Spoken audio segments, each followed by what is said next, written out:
Hi ಎಲ್ರಿಗೂ ನಮಸ್ಕಾರ. This is Sushmita ಕೀರ್ತಿ ಪ್ರಸಾದ್. ಇವತ್ತು ಫಸ್ಟ್ ಟೈಮ್ ಡಿಮಾರ್ಟ್ಗೆ ಕಾರಲ್ಲಿ ಬರ್ತಾ ಇದ್ದೀವಿ.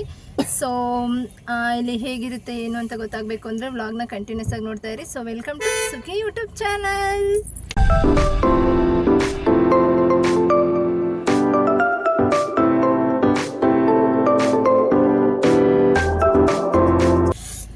ಆಗಲೇ ಹೇಳ್ದಂಗೆ ನಾನು ಪಾರ್ಕಿಂಗ್ ಮೇಲ್ಗಡೆನೂ ಇತ್ತು ಅನ್ಸುತ್ತೆ. ಕೆಳಗಡೆ ಮತ್ತೆ ನೀನು ಇಲ್ಲಿ ಕೆಲಸ ಮಾಡಿ ಒಂಥರ ಅಲ್ವಾ. ನೋಡಿ, ನಮ್ಮ ಯಜಮಾನ್ರು ಇಲ್ಲೂ ಒಂದು ಟೈಮಲ್ಲಿ ಕೆಲಸ ಮಾಡ್ತಿದ್ರು, ಅಂಥ ಜಾಗಕ್ಕೆ ಕಾರಲ್ಲಿ ಬರ್ತಿದ್ದಾರೆ ಅಂದರೆ ಅವ್ರು ತುಂಬ ಪ್ರೌಡ್ ಫೀಲ್ ಮಾಡ್ತಾ ಇದ್ದಾರೆ. ಅದಕ್ಕೋಸ್ಕರ ಇಲ್ಲ, ಕಾರ್ನ ಪಾರ್ಕಿಂಗ್ ಮಾಡಿಸೋ ಕೆಲಸನೇ ಮಾಡ್ತಿದ್ರು. ಸೊ ಇವಾಗ ಅವ್ರದ್ದೇ ಸ್ವಂತ ಕಾರ್ ಬಂದು ಪಾರ್ಕ್ ಆಗ್ತಾ ಇದೆ.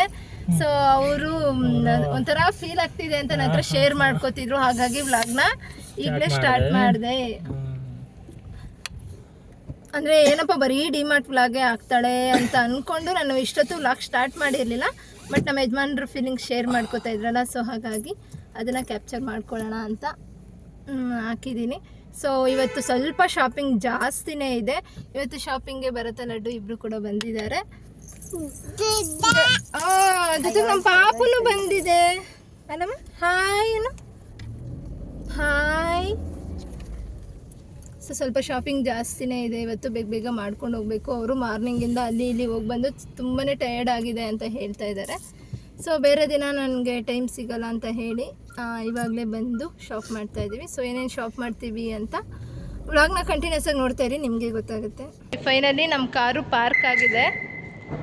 ಇವಾಗ ಲಿಫ್ಟಲ್ಲಿ ಹೋಗಬೇಕು. ಬಟ್ ಇಷ್ಟು ದಿನ ಇದೇ ಈಸಿ ಅನಿಸುತ್ತೆ, ಯಾವುದು ಗಾಡೀಲಿ ಬಂದು ಹೋಗೋದೇ ಈಸಿ ಅನ್ನಿಸ್ತಿತ್ತು ನನಗೆ. ಯಾಕೆಂದರೆ ಅಲ್ಲೇ ಬಂದು ಅಲ್ಲೇ ಪಾರ್ಕ್ ಮಾಡಿ ತೊಗೊಂಡು ಹೋಗ್ಬಿಡ್ತಿದ್ವಿ ಬೇಗ. ಬಟ್ ಇವಾಗ ಅಂಡರ್ಗ್ರೌಂಡಿಗೆ ಬಂದು ಕಾರ್ ಪಾರ್ಕ್ ಮಾಡಿ ಲಿಫ್ಟಲ್ಲಿ ಹೋಗಿ ಪರ್ಚೇಸ್ ಮಾಡಿ ಬಂದು ಇಲ್ಲಿಗೆ ಬರೋದು ಯಾಕೋ ನನಗೆ ಕಷ್ಟ ಅನ್ನಿಸ್ತಾ ಇದೆ. ಸೊ ನೋಡೋಣ. ಟ್ರಾಲಿ ಇಟ್ಕೊಂಡ್ಬಿಡ್ತೀನಿ ನಾನು ಫಸ್ಟು. ಇದು ಏನಂದರೆ ಕಂಪಲ್ಸರಿ ಮನೆಗೆ ಏನೇನು ಐಟಮ್ಸ್ ಬೇಕೋ ಅದು. ಇದು ಆಪ್ಷನಲ್ಲು, ಇದಿದ್ರೂ ಆಗುತ್ತೆ. ಅಂದರೆ ಬಿಲ್ ನೋಡ್ಕೋತೀನಿ ನಾನು. ಬಿಲ್ ಏನಾನ ಸ್ವಲ್ಪ ನಮಗೆ ತಕ್ಕ ಮಟ್ಟಕ್ಕೆ ಬಂತು ಅಂದರೆ ಇದರಲ್ಲಿ ಏನು ಬೇಕೋ ಅದನ್ನು ಸೆಲೆಕ್ಟ್ ಮಾಡ್ಕೊಂಡು ಹಾಕ್ಕೋತೀನಿ. ಯಾಕೆಂದರೆ ಅಲ್ಲಿ ಡಿವೈಡ್ ಮಾಡ್ಕೊಂಡು ನಿಂತ್ಕೊಳ್ಳೋ ಬದಲು ಇದು ಟೈಮ್ ಸೇವ್ ಆಗುತ್ತೆ ಅಂತ 2 ಟ್ರಾಲಿಲಿ ನಾನು ಈ ಥರ ಮಾಡ್ಕೊಂಡ್ಬಿಡ್ತೀನಿ. ನೋಡಿ, ಅಪ್ಪ ಮಗ ಕೆಲ್ಸಕ್ಕೆ ಬಾರದೇ ಇರೋ ಕೆಲಸ ಮಾಡ್ತಾಯಿದ್ದಾರೆ. So next Vim soap.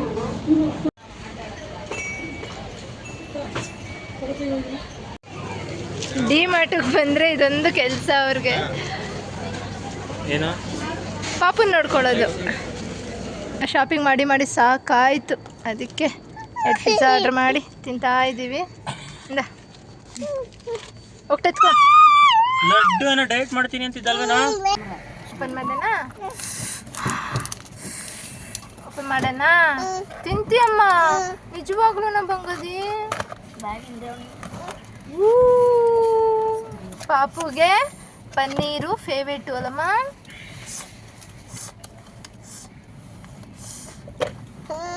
ಬೇಕಾ? ಹಾಕ್ಲೇನೆ ಇದು. ಕಾರ್ ಮೇಲೆ ಸಲ್ಬೇಡ. ಏಯ್ ಮಗ, ಸೀಟ್ ಮೇಲೆ ಅದೆಲ್ಲ ಉದ್ರದ್ ಬಿಡ, ಹೋಗೋದಿಲ್ಲ ಅದು. ಆ ಕಡೆ ಹಾಕಿ. ಯಾಕೆ ಬೇಸಾಗ್ತಿ ಪಾಪ?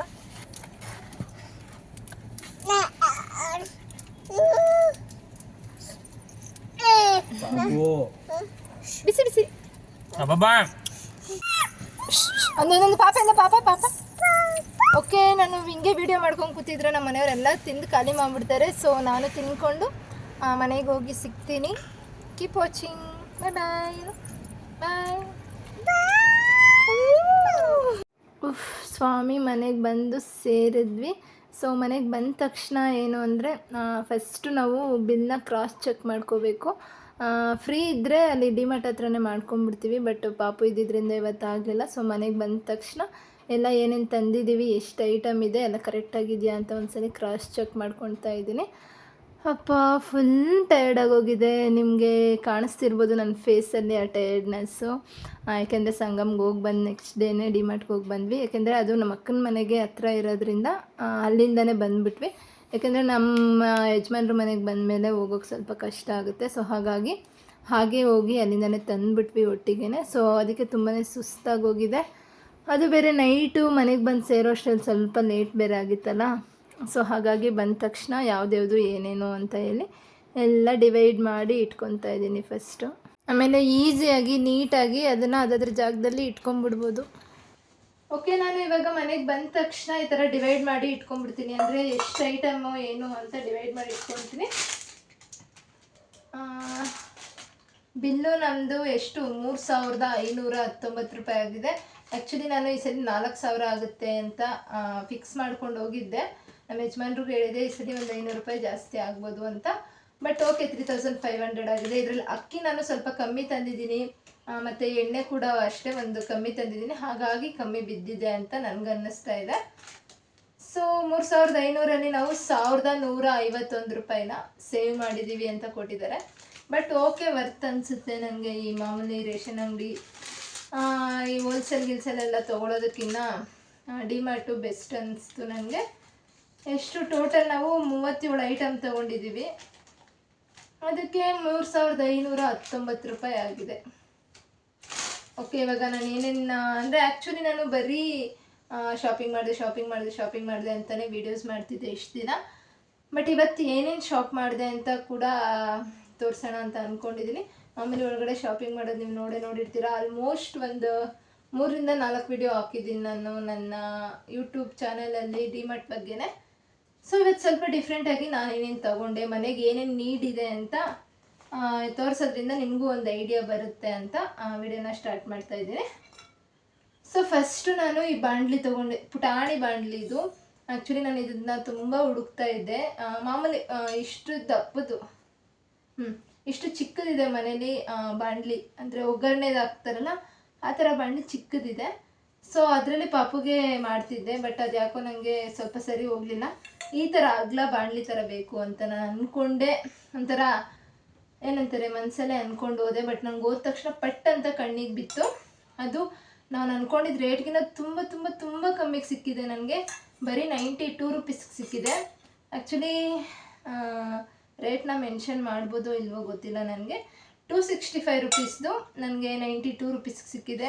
ಯಾಕೆಂದರೆ ಪಾಪುಗೆ ಇವಾಗ ನಾನು ಸರಿ ಥರ ಮಾಡ್ತಾಯಿಲ್ಲ, ತೆಳ್ಳಗೆ ಸ್ವಲ್ಪ ಮುದ್ದೆ ಥರ ಮಾಡ್ತಾ ಇರೋದ್ರಿಂದ ಸ್ವಲ್ಪ ಅದನ್ನು ಕಲ್ಸೋಕ್ಕೆಲ್ಲ ನಂಗೆ ಈಸಿಯಾಗಿ ಬೇಕಿತ್ತು. ಆ ಒಗ್ಗರಣೆದ್ರಲ್ಲಿ ಸ್ವಲ್ಪ ಚಿಕ್ಕದಾಗಿರೋದ್ರಿಂದ ನಂಗೆ ಕಲ್ಸೋಕ್ಕೆಲ್ಲ ಆಗ್ತಾ ಇರಲಿಲ್ಲ.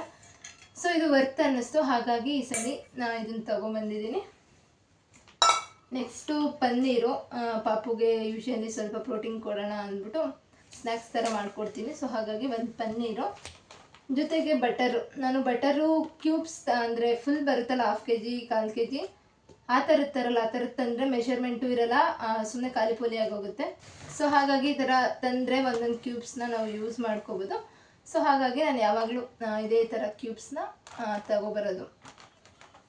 ಅದಾದಮೇಲೆ ಈ ಸಲ ನಾನು ಫಸ್ಟ್ ಟೈಮ್ ಚೀಸ್ನ ತಂದಿದ್ದೀನಿ. ಪಾಪುಗೆ ಹತ್ತತ್ರ 1.5 ವರ್ಷ ಆಗ್ತಾಯಿದೆ. ಸೊ ಹಾಗಾಗಿ ಬಟರು ಪನ್ನೀರ್ ಜೊತೆ ಗೀ ನಾರ್ಮಲಾಗಿ ಕೊಡ್ತೀನಿ. ಸೊ ಪನ್ನೀರು ಬಟರ್ ಜೊತೆಗೆ ಚೀಸ್ ಕೂಡ ಈ ಸಲ ಅವನಿಗೆ ಕೊಡೋಣ ಅಂದ್ಬಿಟ್ಟು ಚೀಸ್ ಕೂಡ ತಂದಿದ್ದೀನಿ. ಇದು ಅಷ್ಟೇ ಕ್ಯೂಬ್ಸ್ ಥರ ಇದೆ. ಆ್ಯಕ್ಚುಲಿ ಇದ್ರದ್ದು ಫುಲ್ ಬಾಕ್ಸ್ ಥರನೇ ಇತ್ತು. ಬಟ್ ಅದೇ ಹೇಳಿದ್ನಲ್ಲ, ಅಳತೆ ಗೊತ್ತಾಗಲ್ಲ ಹೆಂಗೆ ಅಂದರೆ ಹೆಂಗೆ ಯೂಸ್ ಮಾಡ್ತೀವಿ ಅಂದ್ಬಿಟ್ಟು ಕ್ಯೂಬ್ಸ್ ಇದ್ದರೆ ಈಸಿ ಆಗುತ್ತೆ ಅಂದ್ಬಿಟ್ಟು ಇದನ್ನು ಅಷ್ಟೇ ನಾನು ಕ್ಯೂಬ್ಸ್ ಥರ ತಂದು ಇಟ್ಕೊಂಡಿದ್ದೀನಿ. ಈ ಸಲ ಫಸ್ಟ್ ಟೈಮ್ ನಾನು ಇದನ್ನು ತಂದಿರೋದು. ನೋಡೋಣ ಅವ್ನಿಗೆ ಏನಾದರೂ ಹೊಸದಾಗಿ ಪಾಪುಗೆ ಇಷ್ಟ ಆಗೋ ಥರ ಮಾಡ್ಕೊಳ್ಳೋಣ. ಪಾಪುಗಿನ್ನ ಜಾಸ್ತಿ ನಮ್ಮ ಮನೆಯವರೇ ಖಾಲಿ ಮಾಡ್ತಾರೆ ನೋಡ್ಕೊಳ್ಳಿ. ಸೊ ಈ ಸಲ ಎಕ್ಸ್ಟ್ರಾ ಖರ್ಚು ಅಂದರೆ ಇದು ಪರ್ಫ್ಯೂಮ್ಸ್ ತೊಗೊಂಡಿದ್ದಾರೆ. ಇದು ಓಕೆ ವರ್ತ್ ಅನ್ನಿಸ್ತು ನನಗೆ. ಯಾಕೆಂದರೆ 4 ಡಿಫ್ರೆಂಟ್ಸ್ ಫ್ಲೇವರ್ಸ್ ಇದೆ. ನಮ್ಮ ಮಾಮೂಲಿ ಒಂದೊಂದು ಫ್ಲೇವರ್ದು ತೊಗೊಂಡು ಯೂಸ್ ಮಾಡೋ ಬದಲು ಈ ಥರ 4 in 1 ತೊಗೊಂಡ್ರೆ 4 ಫ್ಲೇವರ್ಸ್ ಬರುತ್ತೆ. ನಾವು ಆರಾಮಾಗಿ ಯೂಸ್ ಮಾಡ್ಬೋದು. ಇದು ಗಿಫ್ಟ್ ಕೂಡ ಮಾಡ್ಬೋದು, ತುಂಬಾ ವರ್ತ್ ಇದೆ. ಬೈ 1 get 1 ಇತ್ತು. ಸೊ ಹಾಗಾಗಿ ನಾನು ಇದು ತೊಗೊಂಡಿದ್ದೀನಿ. ನಮಗೆ ಮೈಲ್ಡ್ ಆಗಿರಬೇಕು ಸ್ಮೆಲ್ಲು. ಸೊ ಹಾಗಾಗಿ ಈ ಪರ್ಫ್ಯೂಮ್ನ ತೊಗೊಂಡೆ. ಇದರಲ್ಲೇ ಇನ್ನೂ ಡಾರ್ಕ್ ಶೇಡ್ಸ್ ಇದೆ. ಸೊ ನಮ್ಗೆ ಡಾರ್ಕ್ ಅಷ್ಟೊಂದು ಇಷ್ಟ ಆಗಲ್ಲ. ಸೊ ಹಾಗಾಗಿ ಮೈಲ್ಡ್ ಆಗಿರುತ್ತೆ ಅಂತ. ಆ್ಯಕ್ಚುಲಿ ನನ್ನ ತಮ್ಮ ಯೂಸ್ ಮಾಡ್ತಿದ್ದ, ಇದು ತುಂಬಾ ಇಷ್ಟ ಆಗಿತ್ತು ನನಗೂ ನಮ್ಮ ಯಜಮಾನ್ರಿಗೂ. ಸೊ ಅದನ್ನು ಈ ಸಲ ಬಜೆಟಲ್ಲಿ ತೊಗೊಬಂದಿದ್ದೀವಿ. ನೆಕ್ಸ್ಟು ಸಾಸಿವೆ ಖಾಲಿ ಆಗಿತ್ತು, ಮಾಮೂಲಿ ಸಾಸಿವೆ ತಂದಿದ್ದೀನಿ. ಸೊ ನೆಕ್ಸ್ಟು ಗೀ ತುಪ್ಪ ತಂದಿದ್ದೀನಿ. ನೆಕ್ಸ್ಟ್ ಟೈಮಿಂದ ಏನು ಮಾಡ್ತೀನಿ ಅಂದರೆ ಬೆಣ್ಣೆ ತಂದು ನಾನೇ ಮನೇಲಿ ಕಾಯಿಸ್ಕೊಳ್ಳೋಣ ಅಂದ್ಕೊಂಡಿದ್ದೀನಿ. ಆ್ಯಕ್ಚುಲಿ ನಮ್ಮ ಅಕ್ಕ ಈ ಸಲಿನೇ ಕಾಯಿಸ್ಕೊಡ್ತೀನಿ ಅಂದು. ನಿಜ ಏನು ಸಖತ್ತಾಗಿ ಕಾಯಿಸ್ತಾನೆ ಗೊತ್ತಾ ಅವಳು. ಅರ್ಧ ಕೆ ಜಿ ಬೆಣ್ಣೆ ತಂದು ಇಟ್ಕೋತಾಳೆ, ತುಪ್ಪ ಮಾಡ್ತಾಳೆ. ಬಟ್ ಅದಕ್ಕೆ ಏನಂದರೆ ಏನು ಯೂಸ್ ಮಾಡಲ್ಲ. ಬೇರೆಯವ್ರು ಮೆಂತ್ಯ ಕಾಳು ಅದು ಇದು ಹಾಕ್ತಾರೆ, ಬಟ್ ನಮ್ಮ ಅಕ್ಕ ಆ ಥರ ಏನೂ ಹಾಕಲ್ಲ. ಕಲರು ಅಷ್ಟೇ ತುಂಬಾ ಚೆನ್ನಾಗಿ ಬರುತ್ತೆ. ಸೊ ಹಾಗಾಗಿ ನೆಕ್ಸ್ಟ್ ಟೈಮಿಂದ ಬೆಣ್ಣೆ ತಂದು ಕಾಯಿಸೋಣ ಅಂದ್ಕೊಂಡಿದ್ದೀನಿ. ಈ ಸರಿ ಸ್ವಲ್ಪ ಬಜೆಟ್ ಜಾಸ್ತಿ ಇದೆ ಅಂತ ನಾನು ಮನಸ್ಸಲ್ಲಿ ಫಿಕ್ಸ್ ಆಗಿಬಿಟ್ಟಿದ್ನಲ್ಲ. ಸೊ ಹಾಗಾಗಿ ಒಂದು 200 ಗ್ರಾಮ್ ಅನಿಸುತ್ತೆ, 200 ಮಿಲಿದು ಗೀ ತೊಗೊಬಂದಿದ್ದೀನಿ. Next biscuit. ಇದು ನನಗೆ, ಪಾಪುಗಲ್ಲ, ಯಾರು ಮಿಸ್ಅಂಡರ್ಸ್ಟ್ಯಾಂಡಿಂಗ್ ಮಾಡ್ಕೋಬೇಡಿ. ಪಾಪುಗೆ ನಾನು ಸ್ವೀಟ್ಸ್ ಥರ ಬಿಸ್ಕೆಟ್ಸು ಚಾಕ್ಲೇಟ್ಸ್ ಅದು ಏನೂ ಇನ್ನೂ ಕೊಟ್ಟಿಲ್ಲ. ಇದು ನನಗೆ ಅವಾಗವಾಗ ಜಾಸ್ತಿ ಕ್ರೇವಿಂಗ್ಸ್ ಆಗ್ತಾ ಇರುತ್ತೆ, ಏನಾರ ಸ್ವೀಟ್ಸ್ ತಿನ್ನಬೇಕು ಅಂತ. ಮತ್ತು ಒಂದೊಂದ್ಸಲಿ ಜಾಸ್ತಿ ಹಸ್ವಾಗ್ತಾ ಇರುತ್ತೆ. ಸೊ ಆವಾಗ ತಿನ್ಬೋದು ಅಂದ್ಬಿಟ್ಟು ಎಮರ್ಜೆನ್ಸಿಗೆ ಒಂದು ಬಿಸ್ಕೆಟ್ ಪ್ಯಾಕ್ ತಂದು ಇಟ್ಕೊಂಡಿದ್ದೀನಿ. ನೋಡಿ, ಜೋಡಿಸ್ಕೋಬೇಕಾದ್ರು ಅಷ್ಟೇ ಈ ಥರ ಡಿವೈಡ್ ಮಾಡ್ಕೊಂಬಿಟ್ರೆ ಅಡುಗೆ ಮನೆದು ಸಪ್ರೇಟು, ಬಚ್ಚಲ ಮನೆದು ಸಪ್ರೇಟು, ರೂಮ್ ಸಪ್ರೇಟು ಈ ಥರ ಇಟ್ಕೊಂಡ್ಬಿಡ್ತೀನಿ. ಸೊ ಇದು ಪಾತ್ರೆ ತೊಳೆಯೋ ಸೋಪು. ಆ್ಯಕ್ಚುಲಿ ನಾನು ಯೂಸ್ ಮಾಡಿದ್ರೆ ಲಿಕ್ವಿಡ್ ಯೂಸ್ ಮಾಡ್ತೀನಿ. ನನಗೆ ಸೋಪೆಲ್ಲ ಸ್ವಲ್ಪ ಕೈಯೆಲ್ಲ ಜಾಸ್ತಿ ಡ್ರೈ ಆಗೋದು, ಉರಿ ಬರೋದು ಆ ಥರ ಆಗುತ್ತೆ. ಸೊ ನಮ್ಮ ಅತ್ತೆ ಯೂಸ್ ಮಾಡೋದ್ರಿಂದ ಅವ್ರಿಗೆ ಸೋಪೇ ಕಂಫರ್ಟಬಲ್ಲು, ಮತ್ತು ಬಾಳಿಕೆ ಕೂಡ ಜಾಸ್ತಿ ಬರುತ್ತೆ. ಲಿಕ್ವಿಡ್ ಅವ್ರಿಗೆ ಅಷ್ಟೊಂದು ಆಗಿಬರಲ್ಲ. ಸೊ ಹಾಗಾಗಿ ಸೋಪ್ ತೊಗೊಂಬಂದಿದ್ದೀನಿ. ಆಮೇಲೆ ಕಲ್ಲುಪ್ಪು, ಪುಡಿ ಉಪ್ಪು ಆ್ಯಕ್ಚುಲಿ ನಮ್ಮ ಮನೇಲಿ ಇನ್ನೂ 2 ಪ್ಯಾಕೆಟ್ ಹಂಗೆ ಇದೆ. ಕಲ್ಲುಪ್ಪು ಜಾಸ್ತಿ ನಾವು ಯೂಸ್ ಮಾಡೋದ್ರಿಂದ ಖಾಲಿ ಆಗಿತ್ತು, ಹಾಗಾಗಿ ಕಲ್ಲುಪ್ಪು ತೊಗೊಬಂದಿದ್ದೀನಿ. ನೆಕ್ಸ್ಟು ಟೂತ್ಪೇಸ್ಟ್ ಒಂದು. ಇದು ಪಾಪುಗೆ ವುಡ್ವರ್ಡ್ಸು, ಜಾಸ್ತಿ ಏನು ಯೂಸ್ ಮಾಡಲ್ಲ, ಇರಲಿ ಮನೇಲಿ ಎಮರ್ಜೆನ್ಸಿಗೆ ಅಂದ್ಬಿಟ್ಟು ಒಂದು ವುಡ್ವರ್ಡ್ಸ್ ತಂದಿದ್ದೀನಿ. ನೆಕ್ಸ್ಟು ಹಪ್ಳ ಪ್ಯಾಕೆಟು. ನಮ್ಮ ಮನೇಲಿ ಆ್ಯಕ್ಚುಲಿ ತುಂಬ ಯೂಸ್ ಮಾಡ್ತಾರೆ ಹಪ್ಳ. ಸೊ ಹಂಗಾಗಿ ಬೈ ಒನ್ ಗೆಟ್ ಒನ್ ಇತ್ತು ಅಂದ್ಬಿಟ್ಟು 2 ತಂದಿದ್ದೀನಿ. Next ziplock, lip lock, back cap. ಅಂದರೆ ನಾನು ಲಿಪ್ಲಾಕ್ ಅಂತ ಹೇಳ್ತೀವಿ, ಜಿಪ್ಲಾಕ್ ಅಂತ ಹೇಳ್ತೀವಿ. ಇವಾಗ ಏನಾದರೂ ಪ್ಯಾಕೆಟ್ನ ಒಂದು ಅರ್ಧ ಯೂಸ್ ಮಾಡಿ ಹಾಗೆ ಇಟ್ಬಿಡ್ತೀವಿ. ಸೊ ಅದರಲ್ಲಿ ಹುಳಗಳು ಹೋಗೋದು, ಜಿರಳೆ, ಸೊಳ್ಳೆ, ಇರುವೆ ಈ ಥರ ಎಲ್ಲ ಹೋಗೋದಾಗ್ತಾ ಇರುತ್ತೆ. ಸೊ ಹಾಗಾಗಿ ಈ ಜಿಪ್ಲಾಕ್ನ, ಅಂದರೆ ಇದರಲ್ಲಿ ಸೈಜ್ ವೈಸ್ ಕೂಡ ಕೊಟ್ಟಿದ್ದಾರೆ ನೋಡಿ, 3 ಸೈಜಸ್ ಏನೋ ಕೊಟ್ಟಿದ್ದಾರೆ. ಸೊ ಇದನ್ನು ಈ ಥರ ಏನಾದರೂ ಈ ಥರ ಅರ್ದಿರ್ತೀವಲ್ಲ, ಸೊ ಅದು ಹಾಗೆ ಇಡೋ ಬದಲು ಈ ಥರ ಲಾಕ್ ಮಾಡಿ ಇಟ್ಬಿಟ್ರೆ ಲಿಪ್ ಲಾಕ್ ಆಗಿರುತ್ತೆ. ಸೊ ಏನು ಆ ಥರ ನೊಣಕೀಟ ಎಲ್ಲ ಹೋಗಲ್ಲ. ಸೊ ಹಾಗಾಗಿ ಪಾಪು ತಿನ್ನೋದೆಲ್ಲ ಐಟಮ್ಸ್ ಇರುತ್ತಲ್ಲ, ಸೊ ಹಾಗಾಗಿ ಎಮರ್ಜೆನ್ಸಿಗೆ ಇರಲಿ ಅಂತ ಒಂದು ತಂದು ಇಟ್ಕೊಂಡಿದ್ದೀನಿ. ಇದಾದಮೇಲೆ ಅಡುಗೆ ಎಣ್ಣೆ ಕ್ಯಾನೇ ತರ್ಬೋದು, ಬಟ್ ಆ್ಯಕ್ಚುಲಿ ಏನು ಗೊತ್ತಾ, ಒಂದು ಐಟಮ್ಸ್ನ ನಾನು ತರ್ತೀನಿ ಅಂದರೆ ಅದಕ್ಕೆ ಒಂದು ಅರ್ಥ ಇರುತ್ತೆ. ಯಾಕೆಂದರೆ ಕ್ಯಾನಲ್ಲೂ ಅಷ್ಟೇ ಅಳತೆ ಪಳತೆ ಇರೋಲ್ಲ, ಹೆಂಗೆ ಅಂದರೆ ಹಂಗೆ ಬದಲಿಸ್ತಾ ಇರ್ತೀವಿ, ಎಷ್ಟು ಅಂದರೆ ಅಷ್ಟು ಯೂಸ್ ಮಾಡ್ತಿರ್ತೀವಿ. ಈ ಥರ ಪ್ಯಾಕೆಟ್ಸ್ ಬಂತು ಅಂದರೆ ಸ್ವಲ್ಪ ನಮಗೆ ವರ್ತ್ ಅನಿಸುತ್ತೆ, ಮತ್ತು ಏನದು ಸ್ವಲ್ಪ ಇತಿಮಿತಿಲಿ ಯೂಸ್ ಮಾಡ್ತೀವಿ. ಸೊ ಹಾಗಾಗಿ ನಂದು ಬಾಡಿ ಸೋಪು, ಜೊತೆಗೆ ಟಿಶ್ಯೂ ಅಂತೂ ಮಸ್ಟ್ ನನಗೆ ಇರಲೇಬೇಕು ಮನೇಲಿ. ಸೊ ಹಾಗಾಗಿ ಟಿಶ್ಯೂ ಒಂದು. ಆಮೇಲೆ ಒಂದು ಫೇಸ್ ಟವಲ್ಲು, ನನಗೊಂದು ಫೇಸ್ ಟವಲ್ ತೊಗೊಂಡೆ. ನಮ್ಮ ಯಜಮಾನ್ರಿಗೊಂದು ಕಾರ್ ವಾಶ್ ಮಾಡ್ತೀವಲ್ಲ ಅದೊಂದು ಬಟ್ಟೆ ತೊಗೊಂಡ್ರು. ಸೊ ಮಾಮೂಲಿ ಟವಲಲ್ಲೇ ಯೂಸ್ ಮಾಡೋದು ಬೇಡ ಅಂತ. Next Maggi packet. ಇದು ಅಷ್ಟೇ, ಜಾಸ್ತಿ ಏನೂ ಯೂಸ್ ಮಾಡಲ್ಲ. ಈ ಥರ ಎಮರ್ಜೆನ್ಸಿಗೆ ಹೊಟ್ಟೆ ಹಸ್ದಾಗ ಬೇಗ ಏನೂ ಸಿಗಲಿಲ್ಲ ಅಂತಂದರೆ ಇರಲಿ ಅಂದ್ಬಿಟ್ಟು ಎಮರ್ಜೆನ್ಸಿಗೆ. ಆ್ಯಕ್ಚುಲಿ ಇದೆಲ್ಲ ನನಗೆ ಎಮರ್ಜೆನ್ಸಿಗೆ ಇಲ್ಲ ಕ್ರೇವಿಂಗ್ಸ್ ಆದಾಗ ತಿನ್ನೋಣ ಅಂತ ತಂದಿಟ್ಕೋತೀನಿ. ನಮ್ಮ ಯಜಮಾನ್ರು ಬಿಡೋದೇ ಇಲ್ಲ, ಎಲ್ಲ ಅದೇ ಖಾಲಿ ಮಾಡಿಬಿಡ್ತಾರೆ. ಅದಾದಮೇಲೆ ಈ ಸಲ ಶೆಜ್ವಾನ್ ಚಟ್ನಿ ಒಂದು ತಂದಿದ್ದೀನಿ. ಇದಿದ್ದರೆ ನಿಜ ಎಷ್ಟು ಯೂಸ್ ಆಗುತ್ತೆ ಗೊತ್ತಾ ಮನೆಗೆ. ಆ್ಯಕ್ಚುಲಿ ಇಷ್ಟು ದಿನ ತರ್ತಾ ಇರಲಿಲ್ಲ, ಈ ಸಲ ಬಜೆಟಲ್ಲಿ ಆ್ಯಡ್ ಮಾಡಿದ್ದೀನಿ. ಯಾಕೆಂದರೆ ನಮ್ಮ ಯಜಮಾನ್ರು ಮಾರ್ನಿಂಗ್ ಹೊತ್ತು ಸ್ವಲ್ಪ ಬೇಗ ಹೋಗ್ತಾರೆ, ಒಂದು 7 ಗಂಟೆ 8 ಗಂಟೆ ಅಷ್ಟಲ್ಲೆಲ್ಲ ಹೊರಟೋಗ್ತಾರೆ.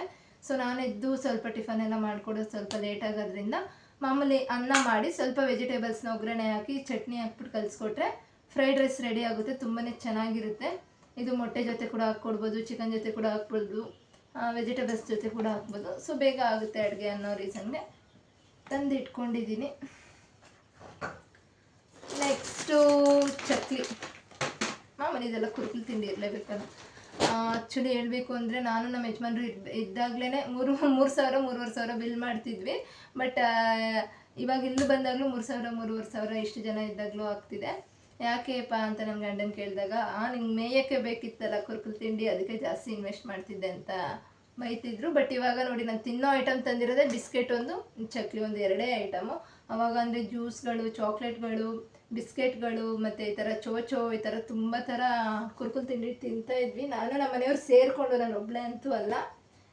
ಸೊ ಇವತ್ತು ಬಜೆಟಲ್ಲಿ ಇದು ಹೊಸ್ದಾಗಿ ಆ್ಯಡ್ ಆಗಿದೆ. ಹಗ್ಗೀಸು ನಾನು ಪ್ಯಾಂಪರ್ಸ್ ಹುಡುಕ್ದೆ, ಪ್ಯಾಂಪರ್ಸ್ ತುಂಬಾ ರೇಟ್ ಇತ್ತು. ಸೊ ಹಗ್ಗೀಸ್ ಬೆಸ್ಟ್ ಅನ್ನಿಸ್ತು ರೇಟು. ಎಷ್ಟು 180 ರುಪೀಸ್ಗೇನೋ 26 ಪ್ಯಾಂಟ್ಸ್ ಬರುತ್ತೆ. ಸೊ ಹಾಗಾಗಿ ಇದು ಬೆಸ್ಟ್ ಅನಿಸಿ ತಂದೆ. ನಾನು ಡೈಲಿ ಯೂಸ್ ಮಾಡಲ್ಲ, ಮತ್ತು ಏನಂತಾರೆ ಕಂಪಲ್ಸರಿ ಯೂಸ್ ಮಾಡಲ್ಲ. ಇವಾಗ ಚಳಿಗಾಲ ಆಗಿರೋದ್ರಿಂದ ಪಾಪು ನೈಟ್ ಹೊತ್ತು ಸ್ವಲ್ಪ ಸುಸು ಜಾಸ್ತಿ ಮಾಡ್ಕೋತಾನೆ. ಸೊ ನಿದ್ದೆಗೆ ಅವನಿಗೆ ಕಿರಿಕಿರಿ ಆಗಬಾರ್ದು ಅನ್ನೋ ರೀಸನ್ಗೆ ಈ ನಡುವೆ ಒಂದು 15 ಡೇಸ್ 1 ಮಂತಿಂದ ನೈಟ್ ಹೊತ್ತು ಮಾತ್ರ ಕಂಟಿನ್ಯೂಸ್ ಆಗಿ ಆಗ್ತಿದೆ. ಮಾರ್ನಿಂಗ್ ಹೊತ್ತು ನಾನು ಯಾವತ್ತೂ ಯೂಸ್ ಮಾಡಿಲ್ಲ. ಎಲ್ಲಾದರೂ ಔಟ್ಸೈಡ್ ಹೋಗ್ತೀವಿ ಅಂದರೆ ಮಾತ್ರ ಯೂಸ್ ಮಾಡ್ತಿದ್ದೆ. ಪ್ಯಾಂಪರ್ಸ್ಗೆ 2 ಪ್ಯಾಕೆಟ್ಸ್ಗೆ 2 ಪ್ಯಾಂಟ್ಸ್ಗೆ ಎಷ್ಟು 24 ರೂಪಾಯೋ, ಹಳೇದು 24-23 ರೂಪಾಯಿ ಇದೆ, ಹೊಸದು 29 ರೂಪಾಯಿ ಇದೆ. ಸೊ ಹಾಗಾಗಿ ಇದು ವರ್ತ್ ಅನಿಸಿ ನಾನೇನು ಜಾಸ್ತಿನೂ ಯೂಸ್ ಮಾಡಲ್ವಲ್ಲ, ಇರಲಿ ಎಮರ್ಜೆನ್ಸಿಗೆ ಅಂದ್ಬಿಟ್ಟು ಈ ಸಲ ಪ್ಯಾಂಪರ್ಸ್ ಕೂಡ ಹಗ್ಗೀಸ್ ಕೂಡ ತಂದಿದ್ದೀನಿ. ಇವಾಗ ಬಂದರೆ ರೇಷನ್ ಐಟಮ್, ಮತ್ತು ರೆಡ್ ಲೇಬಲ್ ಅಂದರೆ ಇಷ್ಟ. ಸೊ ಹಾಗಾಗಿ ಅವ್ರಿಗೊಂದು ಚಿಕ್ಕದು ರೆಡ್ ಲೇಬಲ್ ಐಟಮ್ ತಂದಿದ್ದೀನಿ, ರೆಡ್ ಲೇಬಲ್ಲು. ಸೊ ಇದು ಲೂಸ್ ಟೀ ಪುಡಿ, ಯಾಕೆಂದರೆ ನಮ್ಮ ಮನೇಲಿ ಸ್ವಲ್ಪ ಜನ ಜಾಸ್ತಿ ಇರೋದ್ರಿಂದ ಇದು ಯಾವ ಮೂಲೆಗೂ ಸಾಲಲ್ಲ, ಒಂದು ವಾರನೂ ಬರೋಲ್ಲ. ಸೊ ಹಾಗಾಗಿ ಲೂಸ್ ಟೀ ಪುಡಿನೂ ಇರಲಿ ಅಂತ ಲೂಸ್ ಟೀ ಪುಡಿ ತಂದಿದ್ದೀನಿ. ಜೊತೆಗೆ ಸಕ್ಕರೆ 1 kg, 1/4 kg ಸಕ್ಕರೆ, 1/4 kg. ಸೊ ಗೋಧಿ ಹಿಟ್ಟು ಅಷ್ಟೇ ಸ್ವಲ್ಪ ಜಾಸ್ತಿ ತಂದಿದ್ದೀನಿ, 3 kg ತಂದಿದ್ದೀನಿ. ಯಾಕೆಂದರೆ ಅದು ಹೇಳಿದ್ನಲ್ಲ, ಮಾರ್ನಿಂಗ್ ಹೊತ್ತು ಟಿಫನ್ಗೆ ಯೂಸ್ ಆಗಲಿ, ಅಂದರೆ ಬೇಗ ಮಾಡೋಕ್ಕಾಗಲಿ, ಸ್ವಲ್ಪ ಕಲಿಸ್ಬಿಟ್ಟು ರೊಟ್ಟಿ ಥರ ಮಾಡಿಬಿಟ್ರೆ ಆಗುತ್ತೆ. ಚಪಾತಿ ಎಲ್ಲ ಹೊಸಕ್ಕಾಗಲ್ಲ. ಸೊ ರೊಟ್ಟಿ ಥರ, ದೋಸೆ ಥರ ಮಾಡಿಕೊಡ್ಬೋದು ಅಂದ್ಬಿಟ್ಟು, ಇದೆಲ್ಲ ಎಮರ್ಜೆನ್ಸಿಗೆ ಅಂದರೆ ಬೇಗ ಆಗುತ್ತೆ ಅಂದ್ಬಿಟ್ಟು ಗೋಧಿ ಹಿಟ್ಟು, ಅವಲಕ್ಕಿ, ರವೆ, ಈ 3 ಇದ್ದರೆ ಸ್ವಲ್ಪ ಬೇಗ ಅಡುಗೆಗಳಾಗುತ್ತೆ. ಸೊ ಹಾಗಾಗಿ ಈ 3 ತಂದಿದ್ದೀನಿ. ಇದು ಹೆಸ್ರುಬೇಳೆ, ಹೆಸ್ರುಬೇಳೆ ರಸ ತುಂಬಾ ಇಷ್ಟ. ಜೊತೆಗೆ ಅವ್ರಿಗೆ ಹೀಟ್ ಬಾಡಿ ಆಗಿರೋದ್ರಿಂದ ಸ್ವಲ್ಪ ಈ ಥರ ಅವಾಗವಾಗ ಕೂಲಾಗಿ ಮಾಡ್ಕೊಡೋಣ ಅಂದ್ಬಿಟ್ಟು ಹೆಸ್ರುಬೇಳೆ ತಂದಿದ್ದೀನಿ. ಸಾಂಬಾರು ಇಲ್ಲ ರಸಮ್ಮು ಇಲ್ಲ ಪೊಂಗಲ್ ಮಾಡಿಕೊಡ್ತೀನಿ. ಜೊತೆಗೆ ಈ ಸಲ ಪಾಪುಗೆ ಸರ್ಲಕ್ ಮಾಡಿಸ್ಬೇಕು, ಖಾಲಿಯಾಗಿದೆ. ಆ ಪೌಡ್ರ್ ಮಾಡ್ಕೊಳಕ್ಕೆ ಅಂದ್ಬಿಟ್ಟು ಇಷ್ಟು ಸ್ವಲ್ಪ ಜಾಸ್ತಿನೇ ಏನಂತಾರೆ ಹೆಸ್ರುಬೇಳೆನ ತಂದಿದ್ದೀನಿ. ಮಾಮೂಲಿ ಅವ್ನಿಗೆ ಸರ್ಲಕ್ ಮಾಡಿಸೋದಕ್ಕೆ ಮೂಂಗ್ ದಾಲು, ಹಸ್ರು ಕಾಳೆಲ್ಲ ಮನೇಲೇ ಇದೆ. ಸೊ ಹಾಗಾಗಿ ಸ್ವಲ್ಪ ಮಖಾನ ತಂದಿದ್ದೀನಿ, ಸರ್ಲಕ್ಕಿಗೆ ಯೂಸ್ ಆಗಲಿ ಅಂತ. ಸೊ ಜೊತೆಗೆ ಸ್ವಲ್ಪ ಮೈದಾ ಹಿಟ್ಟು, ಆವಾಗವಾಗ ಬೋಂಡ ಗಿಂಡ ಏನಾನ ಮಾಡಿದ್ರೆ ಬೇಕಾಗುತ್ತೆ ಅಂದ್ಬಿಟ್ಟು ಒಂದು ಸ್ವಲ್ಪ ಮೈದಾ ಹಿಟ್ಟು, ಮಾಮೂಲಿ ತರಕಾರಿ ಸಾಂಬಾರ್ಗೆ ಹಾಕ್ತೀವಲ್ಲ ಬೇಳೆ, ಆ ಬೇಳೆ ಆ್ಯಕ್ಚುಲಿ ಮನೇಲಿ ಇನ್ನೂ ಅರ್ಧ kg 3/4 kg ಹಾಗೆ ಇದೆ. ಸೊ ಹಾಗಾಗಿ ಈ ಸಲ ಒಂದು 3/4 kg ತಂದಿದ್ದೀನಿ ಅಷ್ಟೇ. ಕಡಲೆ ಬೀಜ, ಈ ಸಲ ಚಟ್ನಿ ಪುಡಿ ಮಾಡೋಣ ಅಂತ ಅಂದ್ಕೊಂಡಿದ್ದೀನಿ, ನೋಡೋಣ. ಸೊ ಅದಕ್ಕೋಸ್ಕರ ಕಡಲೆ ಬೀಜ. ಮಾಮೂಲಿ ಮನೇಲಿ ಕಡಲೆಬೇಳೆ, ಉದ್ದಿನಬೇಳೆ ಮತ್ತು ಏನಂತಾರೆ ಖಾರದ ಮೆಣಸಿನ್ಕಾಯಿ, ಬ್ಯಾಡಗೆ ಮೆಣಸಿನ್ಕಾಯಿ ಇವೆಲ್ಲ ಸ್ವಲ್ಪ ಸ್ಟಾಕ್ ಇರೋದ್ರಿಂದ ಈ ಸಲ ಸ್ವಲ್ಪ ಅವೆಲ್ಲ ಕಮ್ಮಿ ಆಗಿದೆ ಅಷ್ಟೇ. ಇಲ್ಲಾಂದರೆ ನಮ್ಮ ಏನಂತಾರೆ ಗ್ರಾಸರಿ ಬಜೆಟಲ್ಲೇ ಅದು ಯಾವಾಗಲೂ ಇದ್ದೇ ಇರುತ್ತೆ. ಫೈನಲ್ ಆಗಿ ಏನೇನು ಹುಣಸೆಹಣ್ಣು. ಸೊ ಇಷ್ಟು ಮನೆಗೆ ಮೇಯ್ನ್ ಪ್ರಾಪರಾಗಿ ಮನೆಗೆ ಏನು ಬೇಕೋ ಅದು ಬಿಟ್ಟರೆ ಒಂದೊಂದು ಐಟಮ್ಸು ಬದಲು ಹೋಗ್ತಾ ಇರುತ್ತೆ. ನೆಕ್ಸ್ಟು ಬಾಡಿ ಸೋಪು ಆ್ಯಡ್ ಆಗುತ್ತೆ. ಇದು ಮನೇಲಿ ಸ್ಟಾಕ್ ಇತ್ತು ಅಂದ್ಬಿಟ್ಟು ಅದೇ ಮೆಣಸಿನ್ಕಾಯಿಗಳು, ಈ ಬಾಡಿ ಸೋಪು ಇವೆಲ್ಲ ತಂದಿಲ್ಲ ಅಷ್ಟೇ. ಅದು ಬಿಟ್ಟರೆ ಇಷ್ಟು ಮನೆಗೆ ಬೇಕೇ ಬೇಕು. ಓಕೆ, ಐ ಹೋಪ್ ಈ ವಿಡಿಯೋ ನೀವು ಕಂಟಿನ್ಯೂಸ್ ಆಗಿ ಫುಲ್ ನೋಡಿದ್ದೀರಾ ಅಂತ ಅನ್ಕೋತೀನಿ. ವಿಡಿಯೋ ಮಾಡಿದ್ದು ಒಂದೇ ಉದ್ದೇಶ, ಇದರಿಂದ ನಿಮಗೂ ಹೆಂಗೆ ಮನೆಗೆ ಯಾವ್ಯಾವ ಐಟಮ್ ಬೇಗ ಬೇಕಾಗುತ್ತೆ, ಯಾವ ಥರ ಶಾಪ್ ಮಾಡಿದ್ರೆ ಈಸಿ ಆಗುತ್ತೆ, ಯಾವ ಥರ ತಂದು ಜೋಡಿಸ್ಕೊಂಡ್ರೆ ಈಸಿ ಆಗುತ್ತೆ ಅಂತ ನಿಮಗೂ ಒಂದು ಐಡಿಯಾ ಬರಲಿ ಅನ್ನೋ ರೀಸನ್ಗೆ ವಿಡಿಯೋ ಮಾಡಿದ್ದೀನಿ ಅಷ್ಟೇ. ಸೊ ಫೈನಲ್ ಆಗಿ ಇವತ್ತು ಇನ್ನೊಂದು ತಿಂಗಳು ನಾವು ಇದ್ರ ಕಡೆ ಅಂಗಡಿ ಕಡೆ ಹೋಗಂಗಿಲ್ಲ. ಅಂದರೆ ಮಾಮೂಲಿ ಶಾಂಪೂಸು ಅದೆಲ್ಲ ನಾವು ಸ್ಯಾಶಸ್ಸೇ ಯೂಸ್ ಮಾಡ್ತೀವಿ, 1 ರೂಪಾಯಿ 2 ರೂಪೀಸ್ ಪ್ಯಾಕೆಟ್ಸು. ಯಾಕೆಂದರೆ ಅದು ಬಾಟಲಲ್ಲಿ ತಂದರೆ ವರ್ತಿಲ್ಲ. ಸೊ ಹಾಗಾಗಿ ಅದು ಕೊಕೊನಟ್ ಆಯಿಲು, ಈ ಸಲ ಕೊಕೊನಟ್ ಆಯಿಲ್ ಒಂದು ಮಿಸ್ ಆಗಿದೆ. ಸೊ ಅದೊಂದು ಇಷ್ಟೇ. ಇದೆಲ್ಲ ತಂದರೆ ಮನೆ ಒಂದು ತಿಂಗಳು 1.5 ತಿಂಗಳು ಅಂಗಡಿ ಕಡೆ ತಿರುಗಿ ನೋಡಂಗೆ ಇಲ್ಲ. ಬಟ್ ನಮಗೆ ಇದು ಏನಿಲ್ಲ ಅಂದರೂ 30 ದಿನದಲ್ಲಿ ಒಂದು 20-25 ದಿನ ಬರುತ್ತೆ ಅಷ್ಟೇ. ಇದೆಲ್ಲ ಇನ್ನೊಂದು 5 ದಿನ ಮ್ಯಾನೇಜ್ ಮಾಡ್ಕೋಬೇಕು ಹಾಗೆ ಹೀಗೆ. ಸೊ ಇದಾಗಿತ್ತು ಇವತ್ತಿನ ನನ್ನ ವಿಡಿಯೋ ನಿಮಗೆ ಇಷ್ಟ ಆಗಿದೆ ಅಂತ ಅನ್ಕೋತೀನಿ. ಇಷ್ಟ ಆಗಿದ್ರೆ ಲೈಕ್ ಮಾಡಿ, ಕಮೆಂಟ್ ಮಾಡಿ, ಶೇರ್ ಮಾಡಿ. ಸಬ್ಸ್ಕ್ರೈಬ್ ಮಾಡಿದೆ ಯಾರೆಲ್ಲ ಇನ್ನೂ ವಿಡಿಯೋ ನೋಡ್ತಾ ಇದ್ದೀರಾ ಪ್ಲೀಸ್ ಸಬ್ಸ್ಕ್ರೈಬ್ ಮಾಡಿಕೊಂಡು ನೋಡಿ. ತುಂಬಾ ಲೇಟ್ ಆಗಿದೆ ಆ್ಯಕ್ಚುಲಿ. ಇವತ್ತು ವಿಡಿಯೋ ಫುಲ್ ಕಂಪ್ಲೀಟ್ ಮಾಡಲೇಬೇಕು ಅಂತ ಕೂತಿದ್ದೀನಿ. ಪಾಪು ನಮ್ಮ ಯಜಮಾನ್ರೆಲ್ಲ ಮಲ್ಕೊಂಬಿಟ್ಟಿದ್ದಾರೆ, ಅಷ್ಟು ಲೇಟ್ ಆಗಿದೆ. ನನಗೂ ತುಂಬಾ ಟಯರ್ಡ್ ಆಗಿದೆ. ಸೊ ನಾನು ಹೋಗಿ ಬೇಗ ತಾಜಿ ಮಾಡ್ತೀನಿ. ನೆಕ್ಸ್ಟ್ ವಿಡಿಯೋದಲ್ಲಿ ಸಿಗ್ತೀನಿ ನಾನು. ಬಾಯ್ ಬಾಯ್.